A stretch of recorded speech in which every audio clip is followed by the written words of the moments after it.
மொத்த ஸ்டாக் மார்க்கெட்டும் லாஸ்ல இருக்கும் போது நீங்க இன்வெஸ்ட் பண்ண அமௌண்ட் மட்டும் உங்களுக்கு லாஸ் ஆகாம ப்ராஃபிட் புக் பண்ணி தரணும் அப்படின்னா நீங்க கன்சிடர் பண்ண வேண்டிய ஃபண்ட் தான் ஆர்பிட்ராஜ் ஃபண்ட். அண்ட் அப்படிதான் என்ன, அதை நீங்க எப்படி செலக்ட் பண்ணலாம், அண்ட் அது யாருக்கு செட் ஆகும் யாருக்கு செட் ஆகாது, அண்ட் அப்படி நீங்க செலக்ட் பண்ணாலும் எப்படி இன்வெஸ்ட் பண்ணலான்ற வரைக்கும் கம்ப்ளீட் டீடைலோட இந்த வீடியோ பார்க்க போறோம். இது எல்லாத்துக்கும் முன்னாடி I am Ashwanth and I am NISM certified holder and நீங்க பார்த்துட்டு இருக்கிறது அஸ்வந்த் சைட். ஆர்பிட்ராஜ் ஃபண்ட்னா என்னன்னு சொல்லி சிம்பிளா ரியல் டைம் எக்ஸாம்பிளோட எக்ஸ்பிளைன் பண்றேன். ஸோ இந்த பிக்சரை வந்து பண்ணா கன்சிடர் பண்ணிக்கோங்க. ஸோ ஆனியன் வந்து பாத்தீங்கன்னா கோயம்பேடு மார்க்கெட்ல 1 kg 20 rupeesக்கு சேல் பண்றாங்க. And this is completely for எக்ஸாம்பிளுக்கு நான் சொல்றேன். ஸோ இப்போ ரீட்டைலர் என்ன பண்ணுவாங்கன்னா இந்த ஆனியனை லைக் 20 rupees கொடுத்து 20 rupees per kgக்கு லம்பா பை பண்ணி அண்ட் அதை லோக்கல் மார்க்கெட்டுக்கு கொண்டு வந்து 30 rupees per kgக்கு சேல் பண்ணுவாங்க.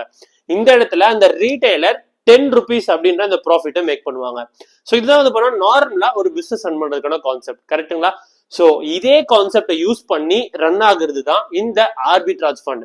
ஸோ இதே மாதிரியான ஒரு எக்ஸாம்பிளை நம்ம வந்து பாத்தீங்கன்னா ஸ்டாக் மார்க்கெட்ல கன்சிடர் பண்ணிப்போம். ஸோ இப்போ ஒரு ஐடிசின்னு சொல்லிட்டு ஒரு ஷேர் இருக்கு. அந்த ஷேரை வந்து பாத்தீங்கன்னா ஸ்டாக் மார்க்கெட்ல 620 rupeesக்கு ட்ரேட் ஆகிட்டு இருக்கு. ஸோ இந்த இடத்துல ஃபண்ட் மேனேஜர் என்ன பண்ணுவார்னா 620 rupees கொடுத்து அந்த ஷேரை பை பண்ணி அண்ட் அதை அப்படியே ஃபியூச்சர்ஸ் மார்க்கெட்டுக்கு கொண்டு வந்து 630 rupeesக்கு ட்ரேட் ஆகிட்டு இருக்கு அப்படின்னா இந்த இடத்துல சேல் பண்ணிடுவாங்க. ஸோ இந்த இடத்துல ஃபண்ட் மேனேஜருக்கு 10 rupees அப்படின்றது ப்ராஃபிட், கரெக்டுங்களா? ஸோ இதே மாதிரி நம்ம இன்வெஸ்ட் பண்ற அமௌண்ட்டை யூஸ் பண்ணி பை அண்ட் சேல் மூலயமா மட்டுமே ப்ராஃபிட் புக் பண்ணுவாங்க. ஸோ இந்த மாதிரியான கண்டிஷன்ஸ் நிறைய இடத்துல வந்து பாத்தீங்கன்னா மார்க்கெட்ல சான்சஸ் கிடைக்கும். அண்ட் இதை மட்டுமே ஃபோக்கஸ் பண்ணி பை அண்ட் சேல் மூலயமா மட்டும் ப்ராஃபிட் புக் பண்றது தான் இந்த ஆர்பிட்ராஜ் ஃபண்டோட அல்டிமேட் கான்செப்ட். ஸோ இங்க நான் உங்களுக்கு இன்னொரு ரியல் டைம் எக்ஸாம்பிள் காட்டுறேன். ஃபார் எக்ஸாம்பிளுக்காக நான் வந்து மஹேந்திராவோட ஸ்டாக் வந்து பாத்தீங்கன்னா கிராஃப்ல ஷோ பண்றேன். ஸோ இங்க நீங்க பாத்தீங்கன்னா ஸ்டாக்கோட கிராஃப் அப்படின்றது எப்பவுமே மேல கீழேன்றதை தான் ரெப்ரசென்ட் பண்ணும். எந்த ஒரு ஸ்டாக்குமே மேல மட்டும் தான் போகும் அப்படின்றது கிடையாது. ஸோ இங்க நீங்க பாத்தீங்கன்னாலே இந்த இடத்துல மேல போயிருக்கு அண்ட் தென் கீழே வந்திருக்கு அண்ட் தென் அகைன் மேல போயிருக்கு கீழே மேல கீழே. ஸோ இப்படி மட்டுமே தான் லாங் டேர்முக்கு போகும். பட் இப்ப நான் எக்ஸாம்பிளுக்காக ஒரு ஆர்பிட்ராஜ் ஃபண்டை ஓபன் பண்றேன். அண்ட் இதுல நீங்க பாத்தீங்கன்னாலே தெரியும், லாங் டேர்முக்கு பார்த்தாலும் ஷார்ட் டேர்முக்கு பார்த்தாலும் இந்த ஆர்பிட்ராஜ் ஃபண்ட் அப்படின்றது மேல மட்டும் தான் போய்கிட்டு இருக்கும். அதாவது வெறும் ப்ராஃபிட் மட்டுமே தான் புக் பண்ணும். ஸோ நான் முன்னாடியே சொன்ன மாதிரி buy and sell and then profit booking மூலியமா மட்டுமே இந்த ஃபண்ட் ரன் ஆகுறதுனால இந்த கிராஃப் எப்பவுமே ப்ராஃபிட் மட்டும் தான் புக் பண்ற மாதிரி காட்டும். ஸோ இப்போ இந்த ஆர்பிட்ராஜ் ஃபண்டை பொதுவா எதுக்காக யூஸ் பண்ணுவாங்க அப்படின்னு கேட்டீங்கன்னா, it is use to park your money. Like கொஞ்ச நாளைக்கு உங்களோட மணி உங்க கையில இருக்க வேணாம், அதை நீங்க ஒரு ஃபண்ட்ல இன்வெஸ்ட் பண்ணணும் அப்படின்னு திங்க் பண்றீங்கன்னா நீங்க இதுல வந்து பணம் இன்வெஸ்ட் பண்ணி வச்சுக்கலாம். பொதுவாகவே it is use to park your money for some days, அவ்வளவுதான். அண்ட் தென் இதோட செகண்ட் திங் வந்து பாத்தீங்கன்னா இதோட ரிட்டர்ன்ஸ் அப்படின்னு நீங்க கேட்கிறப்போ 7 to 8% ரிட்டர்ன்ஸ் கிடைக்கும். அதாவது நான் ரொம்பவே மினிமமா ஒரு பாயிண்ட் இருக்கணும்னு சொல்லி 5 அப்படின்னு போட்டிருக்கேன். பட் 7 to 8% ரிட்டர்ன்ஸ் வந்து பண்ண கிடைக்கும். அண்ட் இதுக்கான டாக்ஸேஷன் வந்து பாத்தீங்கன்னா ஈக்விட்டிக்கு என்ன டாக்ஸோ அதே தான். அதாவது நீங்க லாங் டேர்முக்கு ஹோல்ட் பண்றீங்க அப்படின்ற பட்சத்துல, அதாவது 1 இயருக்கு மேல நீங்க வந்து ஹோல்ட் பண்றீங்க அப்படின்றப்போ நீங்க மேக் பண்ற அந்த ப்ராஃபிட்ல ஃபர்ஸ்ட் 1.25 lakh வரைக்கும் டாக்ஸே இல்லாம ரெடீம் பண்ணிக்கலாம். அண்ட் அதுக்கு மேல 10% அப்படின்ற அந்த டாக்ஸேஷன் நீங்க பே பண்ணணும். ஷார்ட் டேர்ம் ஹோல்ட் பண்றீங்க, அதாவது இந்த 1 இயருக்குள்ள நீங்க இந்த ஃபண்டை ரெடீம் பண்றீங்க அப்படின்றப்போ 15% அப்படின்ற அந்த டாக்ஸை வந்து நீங்க பே பண்ற மாதிரி இருக்கும். ஸோ அண்ட் தென் இதோட மெயின் திங் வந்து பாத்தீங்கன்னா இந்த ஃபண்டோட மெயின் அட்வான்டேஜ் லோ ரிஸ்க். நீங்க ரிஸ்கோமீட்டர்ல போய் பார்த்தாலுமே தெரியும் இந்த ஃபண்ட் எப்பவுமே லோ ரிஸ்க் அப்படின்ற அந்த கேட்டகரியில தான் இருக்கும். ஸோ இப்போ நீங்க ஒரு ஆர்பிட்ராஜ் ஃபண்டை எப்படி சூஸ் பண்றதுன்னு சொல்லி பார்க்கலாம். Expense ratio. ஸோ இப்போ நீங்க ஒரு ஆர்பிட்ராஜ் ஃபண்டை எப்படி சூஸ் பண்றதுன்னு சொல்லி பார்க்கலாம். எக்ஸ்பென்ஸ் ரேஷியோ அப்படின்றது லோவா இருக்கணும், அதாவது அண்டர் 0.5 கீழே இருக்க வரைக்கும் அது ரொம்பவே நல்லது.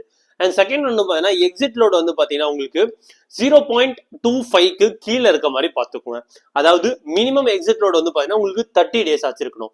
இப்போ மோஸ்ட் ஆஃப் தி ஃபண்ட் எப்படி கொடுத்துருப்பாங்க அப்படின்னு பாத்தீங்கன்னா, நீங்க 30 daysக்குள்ள அதாவது இன்வெஸ்ட் பண்றீங்க, இன்னைக்கு அந்த அமௌண்ட் அந்த பணம் இன்வெஸ்ட் பண்ணி 30 daysக்குள்ள நீங்க அந்த அமௌண்ட்டை ரெடீம் பண்றீங்க அப்படின்னா உங்களுக்கான எக்ஸிட் லோட் அப்படின்றது அதிகமா இருக்கும்.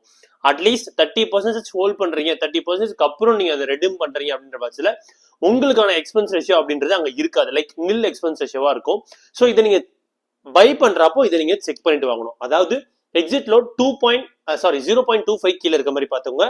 அண்ட் மினிமம் 30 daysக்கு கீழே இருக்க மாதிரி பாத்துக்கோங்க, சரிங்களா? அண்ட் தென் தேர்ட் ஒன் வந்து பாத்தீங்கன்னா ஏஎம்சி வந்து பாத்தீங்கன்னா ஸ்ட்ராங்கா இருக்க மாதிரி பாத்துக்கோங்க. அதாவது ஒரு வெல் டிஃபைன்ட் ஏஎம்சியா இருக்கணும். லைக் ஏஎம்சினா என்னன்னு கேட்டீங்கன்னா asset managing company.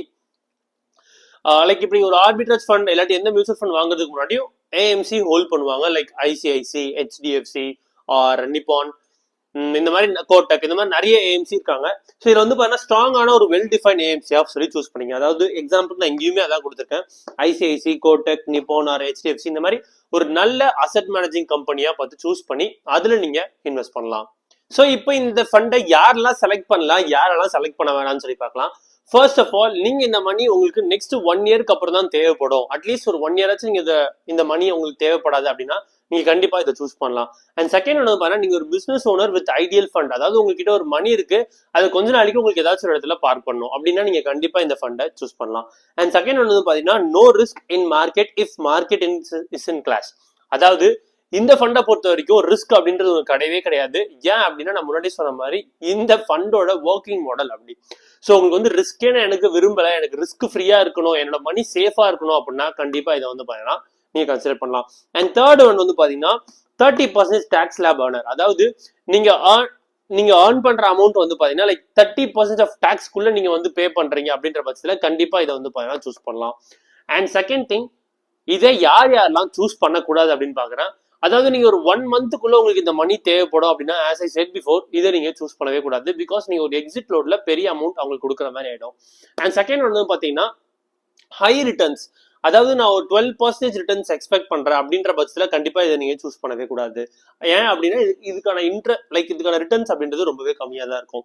And second one வந்து பாத்தீங்கன்னா very com market fraud long time. அதாவது ரொம்ப நாளா மார்க்கெட் அப்படின்றது ரொம்பவே காமா இருக்கு, எந்த ஒரு வாலடைலிட்டுமே இல்லை அப்படின்னா நீங்க இதை சூஸ் பண்ண வேணாம். ஏன் அப்படின்னா, இந்த ஆர்பிட்ராஜ் ஃபண்ட்ன்ற அந்த கான்செப்டே வந்து பாத்தீங்கன்னா மார்க்கெட் வாலடைலா இருக்கும் போது தான் அவங்களுக்கு அந்த சான்ஸ் கிடைக்கும். அதாவது மார்க்கெட் மேல போறப்போ பை பண்றது, சேல் பண்றது, இப்ப நான் முன்னாடியே சொன்ன எக்ஸாம்பிள் எல்லாமே மார்க்கெட்ல வாலடைலிட்டி இருக்கப்பதான் உங்களுக்கு இந்த ஆப்பர்ச்சுனிட்டி கிடைக்கும்.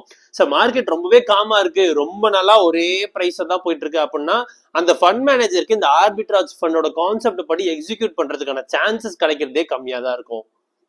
ஸோ இப்போ உங்களுக்கு டீட்டெயிலா ஆர்பிட்ராஜ் ஃபண்ட்னா என்ன, அண்ட் இதுல நீங்க எப்படி இன்வெஸ்ட் பண்ணும், எந்தெந்த கிரைடீரியாலாம் சூஸ் பண்ணி இன்வெஸ்ட் பண்ணுன்றத கம்ப்ளீட்டா அண்டர்ஸ்டாண்ட் ஆகிருக்கும்னு நினைக்கிறேன்.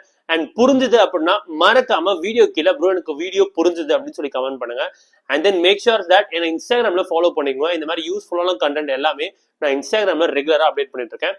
ஸோ கீழே லிங்க் கொடுத்துருக்கேன், ஆர்எல்ஸ் உங்களுக்கு இல்லாட்டி இங்கேயே வந்து பாத்தீங்கன்னா டிஸ்பிளேல வந்து பண்ண போடுறேன். ஸோ மறக்காம என்ன ஃபாலோ பண்ணிக்குவேன். மறக்காம நம்மளோட யூடியூப் சேனலை சப்ஸ்கிரைப் பண்ணிக்குவேன். Okay guys, thank you, bye bye.